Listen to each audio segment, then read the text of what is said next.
saco cheio mesmo dessa instalação que a gente não pode usar, a gente não tem condição de usar o espaço. Então, no interesse, a gente não pode usar a quadra, né? A gente não pode usar o espaço à noite, a gente tem muita dificuldade para utilizar o espaço. Restaurante a gente não pode fazer na faculdade, né? A nossa sala, não tivemos aula hoje por causa de evento, né? A gente sabe que pelas informações que a gente tem, o espaço, tem uma permissão para usar o espaço, né?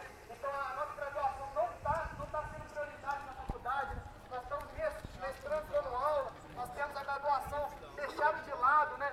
Nosso curso está deixado de lado, faltando professor. Então, eu acho que a nossa indicação já está sendo divulgada, já está sendo dividida, né? Então, vamos gritar aí, né, para a gente deixar o carro passar, todo mundo.